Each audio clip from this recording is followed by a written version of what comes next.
10টি এমন জিনিস যা আমরা ছোটবেলায় কোনো কারণ ছাড়াই করতাম।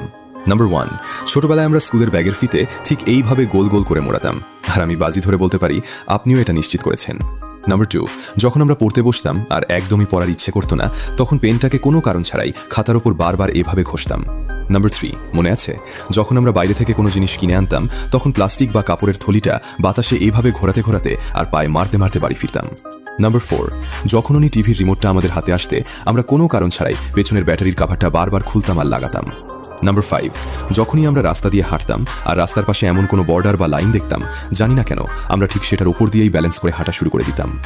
নাম্বার 6, কল থেকে যখন জল পড়তে তখন বুড়ো আঙুল আর বাকি আঙুলগুলো ঠিক এইভাবে মাঝখানে নিয়ে যেতাম আর ট্রাই করতাম জল যেন আঙুলে টাচ না করেই বেরিয়ে যায়। নাম্বার 7, যখনই এই খটখট করা বোতামওয়ালা পেনগুলো আমাদের হাতে আসতে আমরা ওটাকে সারাক্ষণ এইভাবে স্প্রিংয়ের মতো লাফাতাম। নাম্বার 8, স্কুল থেকে যখন বাড়ি ফিরতাম তখন দেয়ালের গায়ে হাতটা এইভাবে ঘষতে ঘষতে আসতাম। নাম্বার 9, যখনই আমাদের কাছে পেন্সিল আর ইরেজার থাকতে আমরা ওটার ভেতর পেন্সিল ঢুকিয়ে ঠিক এইভাবে আটকে দিতাম। নাম্বার 10, আচ্ছা ছোটবেলায় এই রঙিন মাল্টি কালার পেন দিয়ে কে কে খেলেছেন? ভাই আমার কাছে তো এই পেনটা কোনোদিন ছিলই না।